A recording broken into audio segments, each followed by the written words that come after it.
Hello dear friends, welcome to Tresa's world. ഇന്നിവിടെ കാണുന്നത് എന്താണെന്നറിയോ? കൊഴുവ. ഇത് ഓൺലൈനിൽ നിന്ന് വാങ്ങിച്ചതാണ്. ഞാൻ വരുമ്പോഴേക്കും എൻ്റെ ഹസ് ഇത് വാങ്ങിച്ച് വെച്ചിട്ടുണ്ടായിരുന്നു. 1 കിലോനോളമുണ്ട്. ഇത് മുഴുവൻ തലയൊക്കെ വെട്ടിക്കളഞ്ഞ് കുറേയൊക്കെ ഞാൻ വെട്ടിക്കളഞ്ഞു. എന്നിട്ടിതാ ഇങ്ങനെ വെച്ചിട്ടുണ്ട്. കല്ലുപ്പിട്ടിട്ട് ഇനി വാഷ് ചെയ്യണം.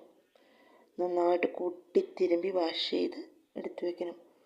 ഇപ്പം തന്നെ സമയം 9:45 ആയിട്ടുണ്ട്. പക്ഷേ ഇത് മുഴുവൻ കംപ്ലീറ്റ് ആക്കി കാണുമ്പോൾ എങ്ങനെയാണെന്ന് വെച്ചാൽ പെട്ടെന്ന് കഴിയും. തല വെട്ടിക്കളഞ്ഞ് ക്ലീൻ ചെയ്യാൻ കുഴപ്പമില്ല. കുറച്ച് മെനക്കെട്ടാലും കഴിക്കാൻ നല്ല ടേസ്റ്റ് ഉണ്ട്. കൊഴുവെല്ലാം ക്ലീൻ ചെയ്ത് മഞ്ഞപ്പൊടി ഇട്ട് ഞാൻ തിരുമ്പി വെച്ചു. ഇത് ഇങ്ങനെ തന്നെ ഫ്രിഡ്ജിൽ വെച്ച് നാളെ എടുത്ത് ഞാൻ കുറച്ചെടുത്ത് ഫ്രൈ ചെയ്യും. കുറച്ച് ഇരുമ്പപ്പുളി ഇട്ട് കറി വയ്ക്കും. ഓക്കേ.